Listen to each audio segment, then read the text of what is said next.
Motion to Spill. Case number 022. The Sandwich Generation. Hold the mayo. Hi, welcome to Motion to Spill, where real life meets law and everything in between. I am Meghan Rogers, your co-host, a North Carolina certified paralegal. And I am here with my co-host, Sarah Young, and today's guest, Jennifer Meter, who is a host on Mom, You're Grounded. And she works for Caring Transitions and is one of my favorite humans. Yay, welcome. Thank you so much.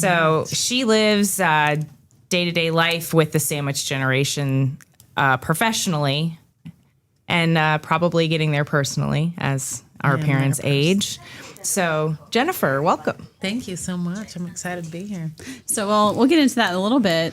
But first, Tim. Yes.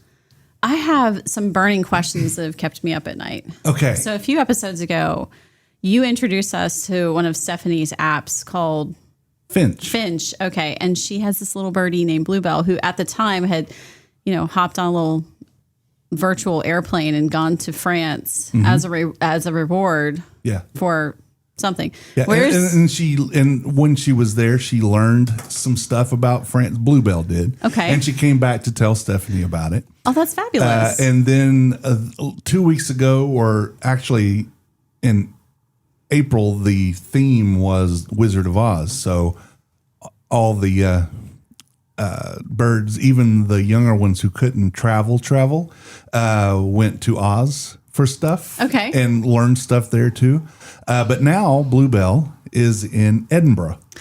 That is awesome. Where Stephanie and I got married. So, that's right. You've shown us the picture with the kilt. Yes. So she actually, Bluebell, has like a kilt on, and it's a girl, but skirts, whatever. And Finch is designed for all orientations. Okay. So it's very heavy on the LGBT stuff. So it's affirming, right? It's make sure you're okay, make sure you feel okay, do affirmations, all this stuff. But so it's open to, it doesn't matter if who it's Snarky, my bird's name is Snarky, wears a dress every once in a while, wears bows in his hair every once in a while, because... Well, they can be the best little birdie that they want to be. They can, and gosh darn it, people like him. That's right. So they're beautiful. Yeah, but he's in Edinburgh and she's in Edinburgh having a fantastic time. I'm so glad. Snarky is in Bali and found out that he does not like milk. He calls it white, dirty water. Okay. So on that note, that's great. So today's guest, as we said, is Jennifer Meter.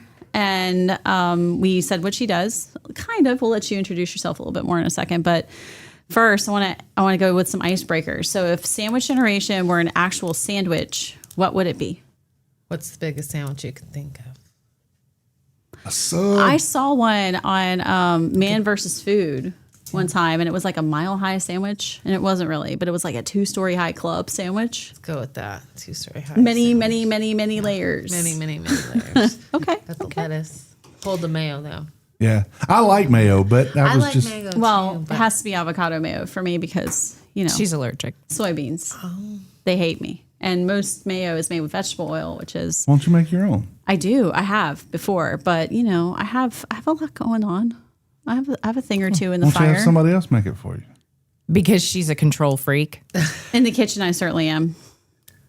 Would you agree with that? And I tried to use her mandolin slicer, and she's like, that's what you get. She didn't have a guard on. Okay. So... It's healed a lot. We talked about the dangerous toys and the consumer protections that they've put in place and the warnings, and yet you just threw that guard right off. Let's just slice our thumb off. You were washing it, and I was like, well, I'll just get started. And then zoop.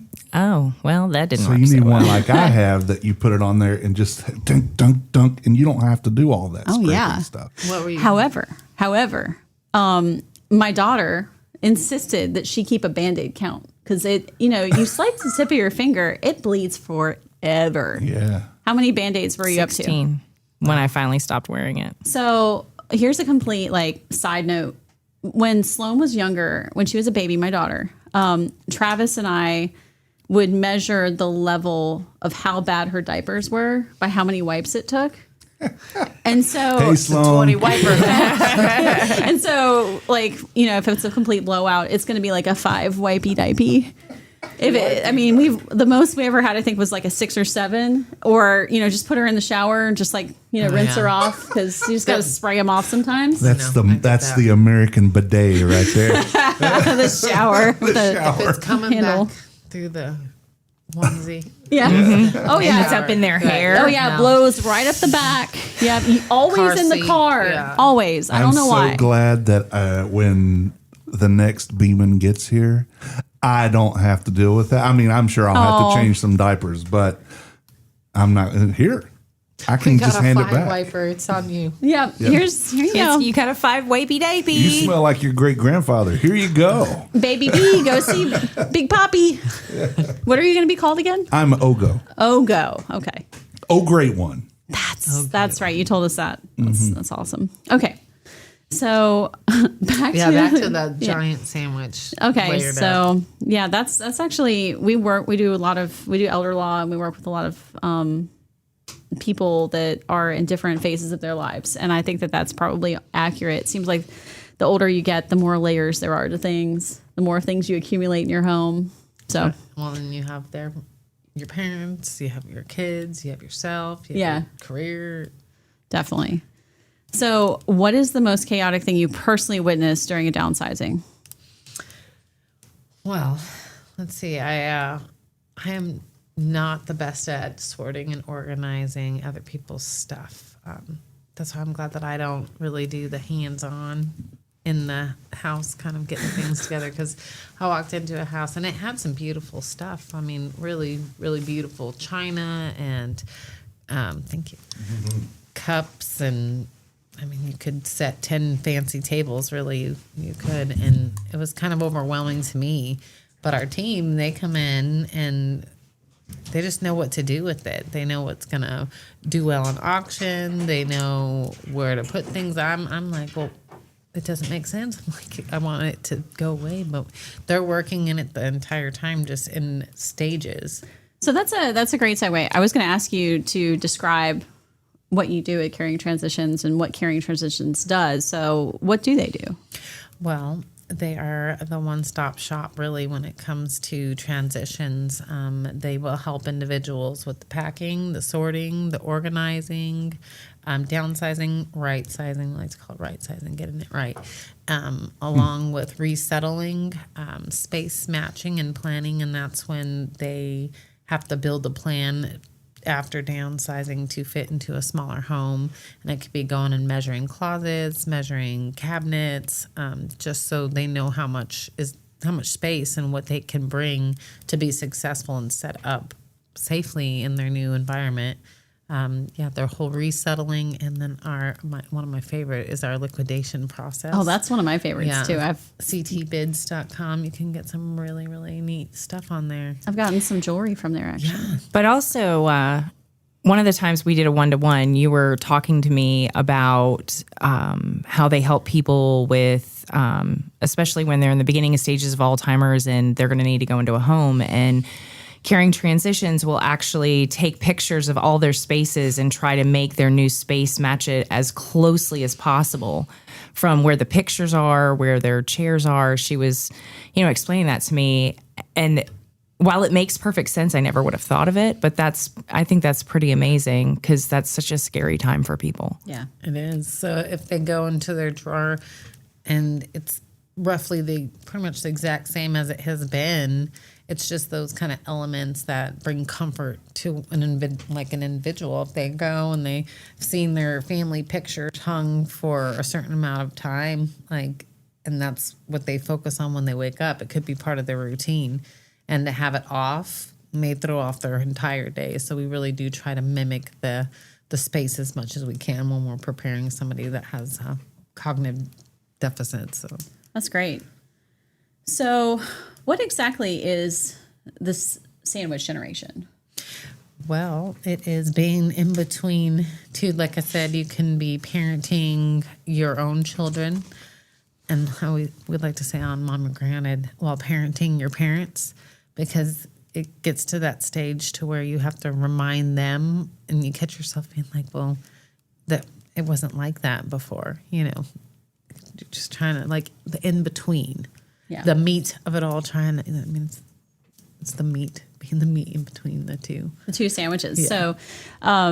So it's adults raising their own kids and caring for their aging parents. So you're the meat, you're the filling of the sandwich. You're getting squeezed. And did you know that an estimated 11 million Americans are living this right now? I know, and it's going to increase as the population I'm ages. married to one of them.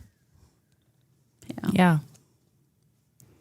Although we're not raising our child, but he's getting ready to have his own, so he's out on his own. But she's having to go back now and basically Parent mother her mom. mother her mom. That's right. It's rough. When we moved here, because I'm originally from Colorado, my mother-in-law, she sold her house first and came and lived with us while the houses were being prepared. And once we moved here, she got her own place. But we literally live right next door to each other. We split the parcel. She's on one side, we're on one side. When we first moved here, it was more difficult. She was having more difficulties, but now she's back in the swing of things. She's going to the senior center and she's helping with the kids. Like, they can just run over there, or if I'm not home and they need to get off the bus, they just go check in with her. And yeah, there will be a time that we'll have to go back and have to help her out and just to be close. Yeah. I'm sure she loves that too, because she's there with the kids. And I know my mom would love it if she lived a little bit closer. Granted, she's only like one county away. It's not like she's several. Too far. Yeah, she's not that far. Well, if you count where we live, she lives in Rowan County, so that's a couple of counties away, but still within an hour. Yeah, that's good. Yeah. So do you have a story that kind of captures what it looks like when the sandwich generation moment hits somebody just totally off guard, and everything just kind of changed when they got a phone call or something like that? Me personally? Or you personally, or just like from what you've seen? I think for me personally, it was definitely when my mother-in-law came and lived with us and stayed with us. And, I was so used to just taking care of my children and waking up and doing the things that we have to do with all of that. But really, it hit that realization of she was having some issues with her back and her hip, and she wasn't as mobile.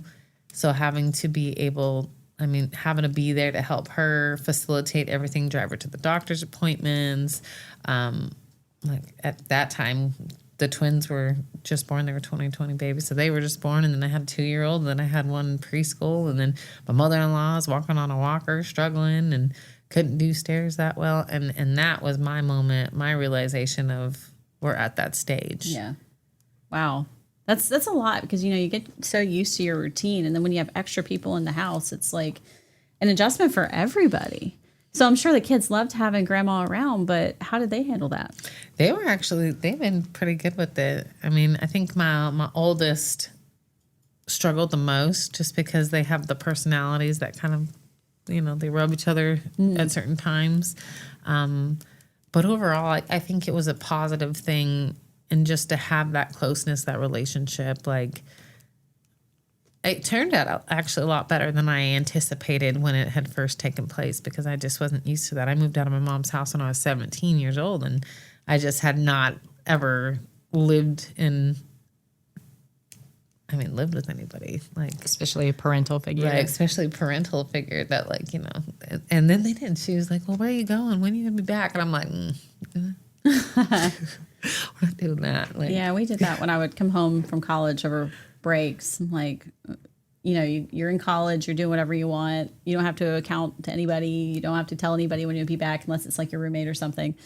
And then you come back home and mom's like, well, are you going to be home for dinner? Well, what time are you going to be home?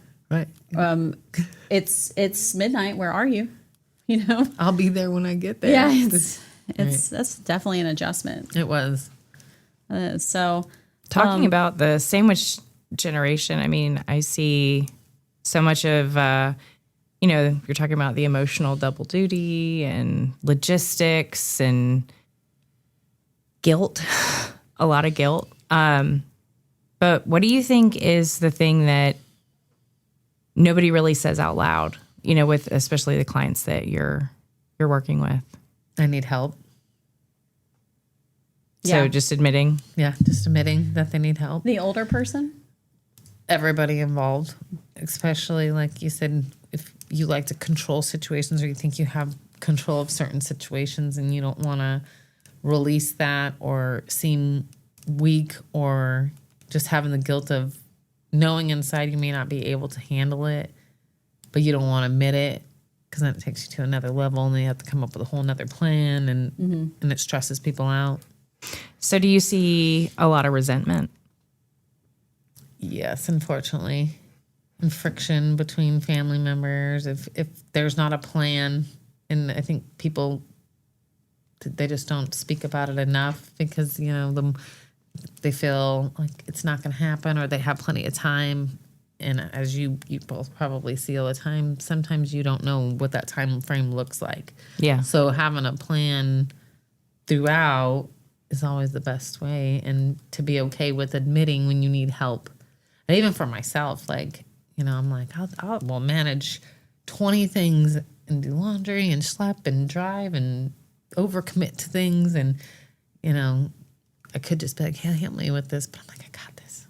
Oh, I definitely struggle with that. Meghan has kind of forced me into relying on people more. And I appreciate that because there have been days where we have had appointments all afternoon and I do evening appointments. So sometimes we'll be in the office with a client till 6:30 or 7. And it's kind of my job to make sure that my child is picked up from school and daycare or after school care or whatever. And, sometimes Meghan will just ask our receptionist just to go get my daughter. And I remember like when I started having someone help me out with that, was like, I'm not used to that help. I'm an only child and it's just me, my husband, and my daughter. My mom helps out when she can, but she's an hour away. And that moment where I was like, I can't do this all by myself. I do need that help. I do need a village to help me with that. And I only have one. And it's getting past that guilt because before you said, I am supposed to be doing this. Exactly. Yeah. And so I'm like, well, I'm a terrible mother or I'm a terrible daughter. I should be able to take care of my mom. No problem. This is my duty. Right. I should do this. But then, sometimes we have people that come to us and they're at the point where they are so overwhelmed and they know mom's slipping a little bit and they just don't know what to do. So, it's always great to have a plan before there's a crisis and, so that, because you always want to respect their dignity and their autonomy because no one wants to lose that. No. Ever. And then there's the resentment that becomes a part of it, And I think between like relationships too. Yeah. Like I see some, one has that, I don't want to call it a burden because you don't want it to be a burden, but sometimes people look at it that way and it changes relationships. Intrusion. Yeah, it's an intrusion, a change, being able to, but I think just talking through it and saying, hey, we need help. Like, and I'm sure you see this like among the adult siblings from what we do. It seems like there's always the responsible party, for lack of a better way to say it. Somebody always becomes the responsible one. And then there is that resentment that builds up a little bit because they're like, I do everything. I take mom to the doctor. I do this, I do that, and I don't get any help. It's not always like that. I know my eldest daughter, and I don't know about Meghan. You have multiples. For reference, you have 6. Yep. So she has a big family like I do. And I think my daughter has that responsibility. And I always say, God knew to give me her first because she is a total leader. But it does put a lot of pressure on her. And I see that even having to like help with the kids or like, hey, I got to run here. You got this. But I know inside sometimes she's probably like, me again. Yeah. Well, which also leads back into the mom guilt for you. right. You're like, I didn't sign their notebook. School probably thinks I'm crazy because I forget to sign her papers. It's really like I'm going back at their book. I'm like, I haven't signed this thing for a month. They probably think I don't care about your grades. Like, but I do. I do them. I do all those things. But if that's one of the things that I gotta let go, then So, Jennifer, my question is, do you think it's more the when you get to a point where you need the help, if you're the provider, the primary caregiver, do you think when the parents get upset that, you need to be taken, but that person needs a break sometimes? I mean, I'll say it in my wife's situation. in that respite. Yeah. My wife's situation, while she does have an older brother, she has two. One passed away when she was 19. But the other one is 2 years older than me. And I don't mean useless in that he's a bad person. He's severe ADHD, can't handle himself, and he lives in Raleigh. So my wife is left as the only one that can do anything. And she told me, she says, you know what? Because from this recording in 14 days, my mother-in-law will be 85. And she's like, this is a milestone or a watermark moment for me, because she has long-term care insurance. And she says, now she's 85. In 3 years, she'll be 88. Will she be here? Who knows? But she's been afraid to turn that on because it's only 3 years. Right. And what happens if she survives that? I said, well, we find something else. But you can't keep this up. She's been doing it every day while we're in town since COVID.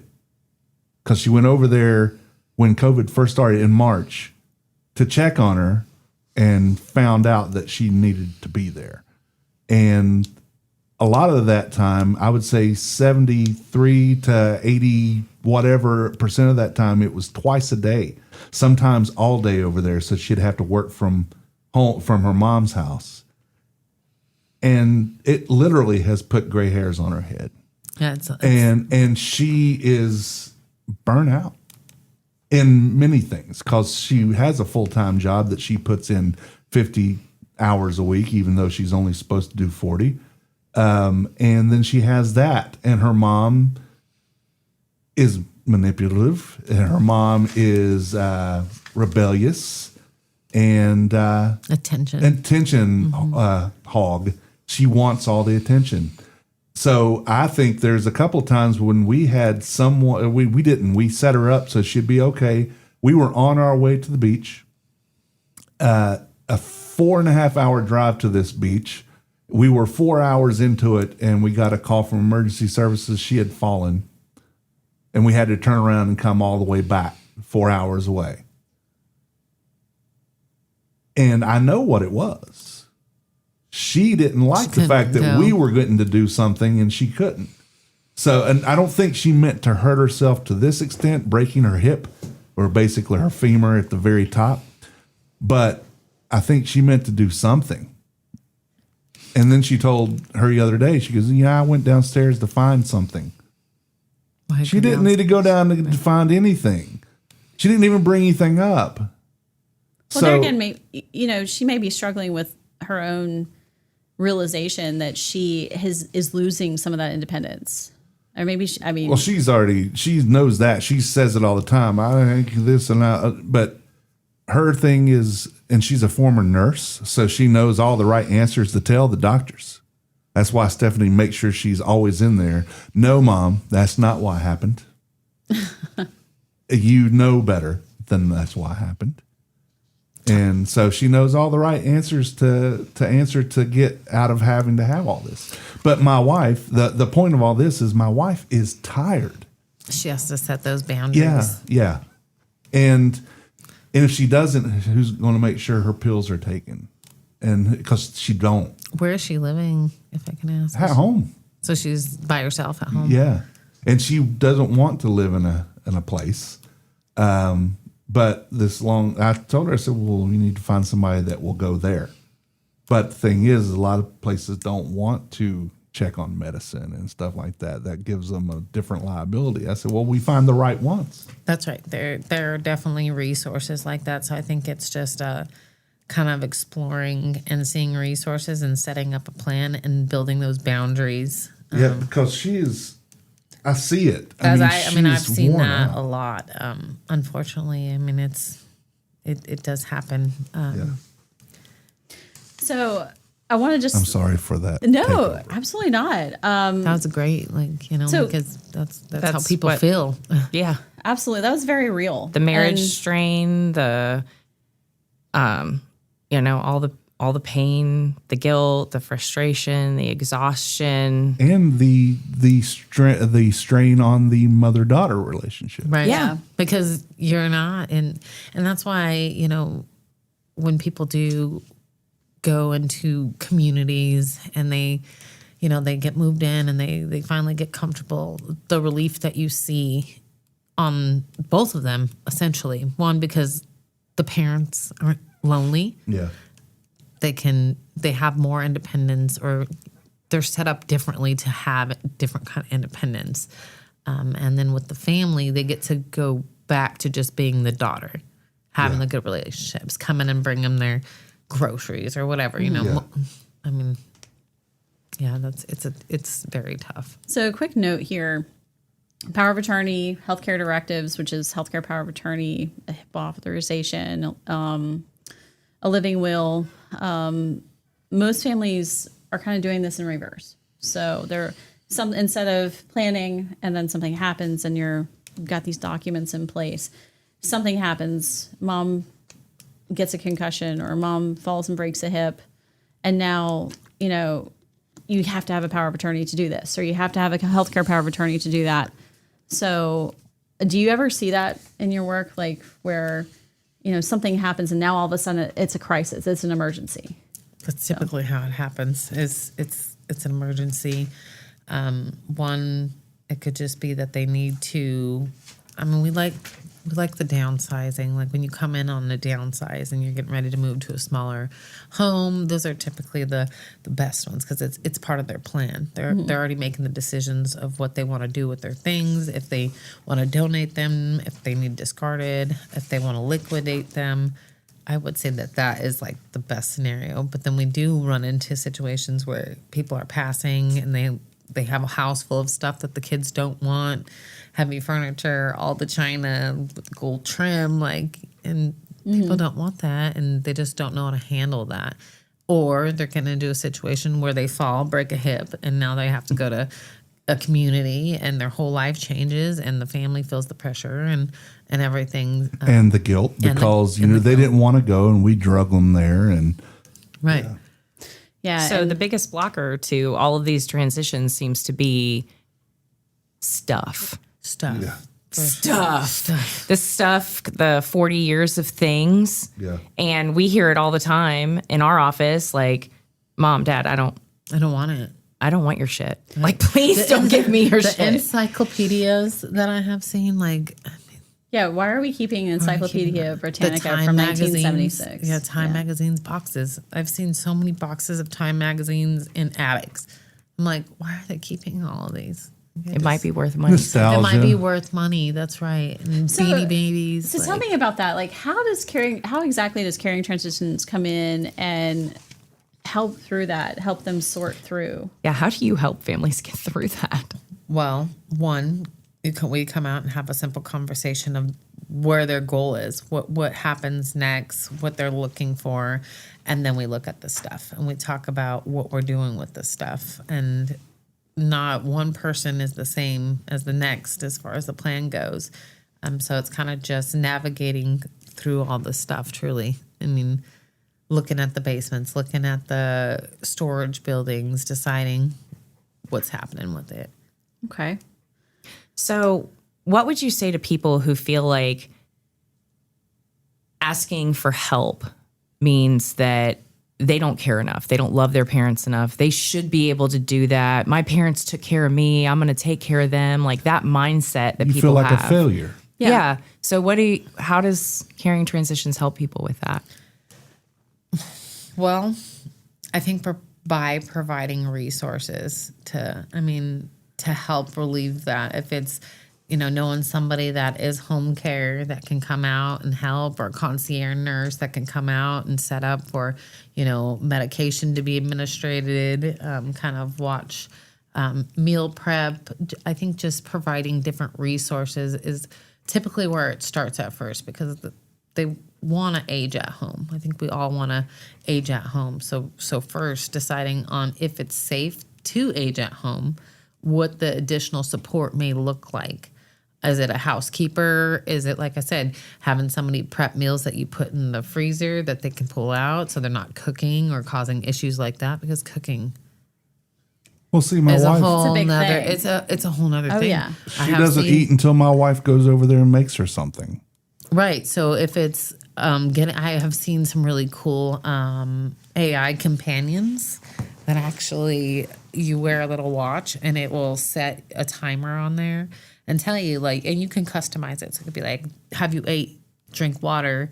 It'll check your vitals. Like, it can detect falls. Like, there are just so many different resources that I don't think that people are aware of. So I would say the question to your answer is just providing resources for things that we don't do hands-on. So that brings me to my next question would be, what are the signs that families are missing that they could have seen earlier on that it's time to have these conversations? And what would your tips be for them bringing it up to their parents when they don't want it? I would just say to be honest with the situation and let them know about the changes that you are seeing. And yes, they're hard conversations, but at the end of the day, they still need to be had. So if it's, your mom has taken a shower every day of all of her life, and you're seeing her and you can tell that she looks a little less unkempt, you might have the conversation and be like, hey, Mom, how are things going? Do you need a shower chair? What's going on? What does that look like? And again, conversations you don't necessarily see yourself having or planning. Like, you're like, yes. Well, it seems like it's kind of about the approach Right. with it, because Approach if you're is like, hey, huge. Mom, when was the last time you showered? That's probably Right. not going to go over so Right. well. Like, Hey, Mom, you stink. Right. It's not. No more rinse offs. No more rinse offs or bird baths. Have you been bird Bringing it all bathing? back. Right. You're right, though. It is about the approach. And especially like when you look at the memory care situation, because that's a whole nother element. Because you kind of got to be in their like vision, their game. Like, you don't want to say game, but what they see is their reality. It is reality to Oh, them. it's a game. Sometimes it really is a game. Yeah, for some people it is. Yeah. Well, and you have to remember that the mom that raised you, the mom that that you saw as this like strong, confident woman, and when she was in her 30s, 40s, 50s, might not be the same. People change all the time, but as you get older, sometimes as dementia or age kind of creeps in, they're not as quick as they used to be. They can't do math in their head as quickly. I mean, they can't make change from a 20 like they used to. It's like there's a delay there, and it's got to be frustrating for the mom or for the older person, because The they know vulnerability of it. Yeah, And and it's got to be scary as hell I would to be in that situation. So I asked you too many questions, but I really do want to come back to the one that I asked you that I didn't let you answer. to have a squirrel moment. See, I squirrel a lot. No, That's all right, so do we. I asked you 3 questions. You answered the second 2. The first one was, what are the signs that you've seen people miss that are a little bit earlier on that you see as like a pattern? Like, this is something people miss, and if they would have seen it now, it doesn't get as out of hand. I think, like I said, if you notice that things have changed with the way that they're eating, their socialization, their appearance, the appearance of both themselves and their home, if they're struggling with driving, those are all getting lost. or just getting out. Like if they're not getting out, if they're not going to the store, if you're noticing that your mom hasn't ate all day and she doesn't eat until you get there. I mean, just following up with that. UTIs are really bad too. Oh, yes. And UTIs there's are plenty of terrible. that. And with UTIs also, that contributes to mental yes. things. That was a crazy thing that I learned in doing guardianships is that the way UTIs present in older people is just crazy. Well, the dehydration part that goes along Yep. with it, the falls, agitation. There's just, they're terrible. So I always encourage drink water, and then just pay attention to differences. Okay. I would, Hydrate. like anything that seems off probably is off. All right. So one of Sarah's favorite games that Jennifer does I'm so when excited. she does presentations is, the how much did this sell for high-low edition, because this comes back to the Time magazines that everybody thought were worth all this money and Beanie Babies. Oh, and the Barbies in the box, unopened. I know. They're going to be worth something someday. And then sometimes you do see them and you're like, I would have never paid that. But somebody does. Well, it's It's only that to worth somebody. what somebody's willing to pay. That's right. And Exactly. it's different every day. So it's also Okay, so Okay, Jennifer, so make sure you show the camera the picture so that the people that see us on YouTube can actually see what we're seeing. And we have these nifty paddles. So she's going to tell us a price, and then if we want it, we say that it should be higher, we'll give it green, and if it should be lower, we'll give it red. Okay, I don't know if everybody can see this. How do I Can know you if they see her? it? Can you see it? Yep, raise it up just a little. There we go. okay, Okay, so we have a George A. Clark vintage wood spool cabinet, $118. now is that for like sewing like thread spools? I'm really not sure. Sole agent looks Clark's. I bet it would OMG. be for spools of thread, yes. Okay, $118. Well, it looks cool, so I'm going to say higher. I'm gonna say higher. Oh, we got green on everybody. Let's see. It is higher at $390. Oh, wow. I thought it was gonna be like $5 higher. My goodness, that's a lot. So Okay, you never really know. yeah, and these are not the same ones that you brought to the presentation. No, every time she's done it, it's been different. I start at different places. I just check you up. You know? Oh, okay, okay. But I have switched them on my slideshow. And then I have vintage handmade quilts, $80 I'm gonna go with lower on that. Lower. for 3 of them. For 3 of them. For I mean, they're 3 beautiful, Of them. They especially are. that They got one some with birds. the purple. What is it? Yeah, some cats maybe. Ah, it went more. Higher. $162. Quilts are in. They're totally vintage. Vintage quilts. Okay, good Love to the know. quilts. All right.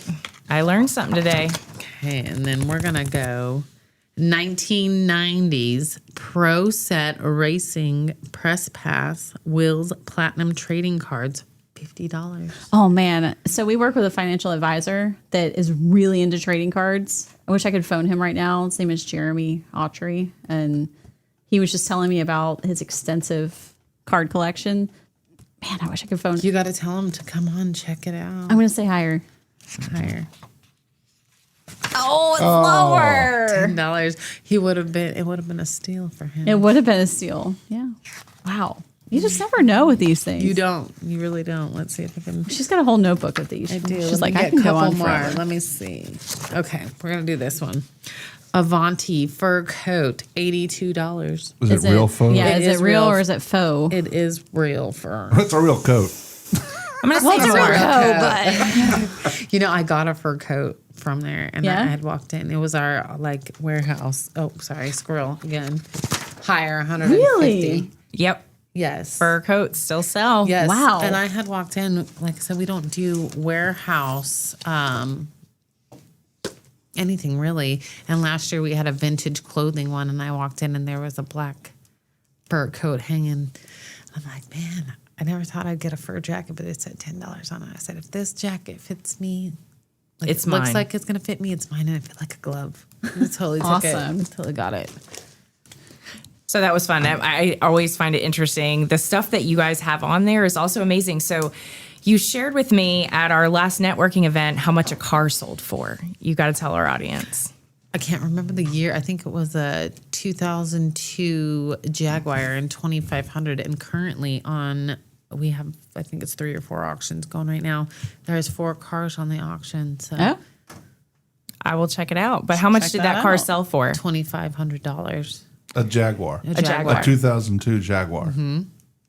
Yep. A Jaguar. Jaguar. yeah. A Jaguar. I can't do it. Jaguar. Jaguar. Rawr.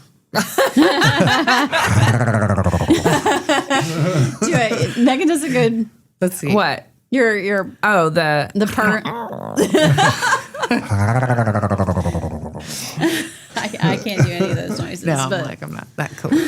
I'm not either. It's okay, girl. All right. So before we let you go, give us. Well, here are 4 things anyone in or approaching the sandwich generation should know. Talk before the crisis. Have that hard conversation while everybody and everyone has capacity to have it calmly. Get your paperwork done, power of attorney, healthcare directives, financial access, your estate plan before you need it. Ask for help. Know that resources like Caring Transitions exist. Estate planners exist. We're here. We're in business to help you. So come talk to us, talk to Jennifer, or just reach out and ask for help. And finally, honor dignity for your parent, your partner, your kids, yourself. This is a season and you're struggling right now and you're allowed to struggle in it, but it is just a season. That's right. So if someone is listening to this and they're right in the thick of it right now, what do you want them to know? You're not alone. There is so many different resources out there that are not shared. Yeah. Okay. So thank you so much. Thank And you. we need to bring up again that we have been guests on your podcast, Yes. Mom, You're Grounded. I know, you guys did so good. Love your And podcast. it was very, very fun. So check out her podcast that she does. Which we'll link somehow in the show notes. Okay. Okay. And also, we will link the Caring Transitions website. How should people get in touch with you if they wanted to reach out to you about Caring Transitions? What's the best way? I think really the website, and they can also email me at jennifer@ctwinstonsalem.com. Okay. Thank you so much. And I think we would love to have you on again, maybe talk about something a little bit lighter. But It was a great one, though. I mean, people It's need to hear necessary. it. It's necessary. It's the things that don't Well, want to talk about, but have to. Honestly, when we talk about how guardianship works when people in your family die, because that is part of why, and I hope it's okay that I shared that's why her family is so big, is that her brother passed away. oh my goodness. And then there were twins that were babies. Oh, Went from Surprise. 3 to 6 overnight. Like, Yeah. So that's when I say my sandwich, just layers and layers.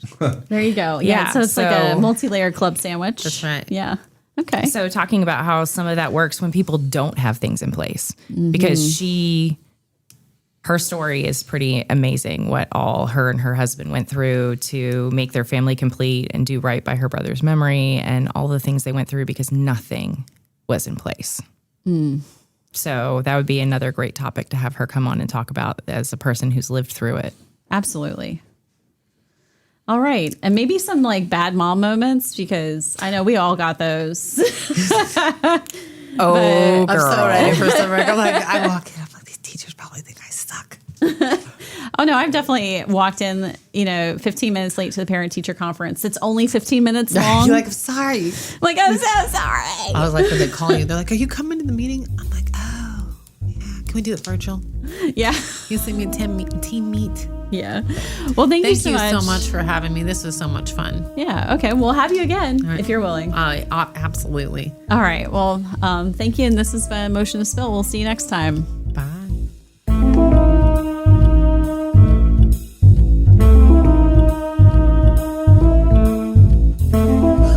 Quick reminder, while I am a lawyer, I may not be your lawyer. This podcast is designed to educate and entertain, not to provide legal advice for your personal situation. Every legal issue is unique, And good legal advice requires knowing all the specifics of your case, which I don't have from a podcast. If you need legal help with a legal matter, please consult with a qualified attorney in your jurisdiction who can give you personalized guidance. Thanks for listening, and remember, no attorney-client relationship is created by tuning in. This is Motion to Spill. All rights are reserved.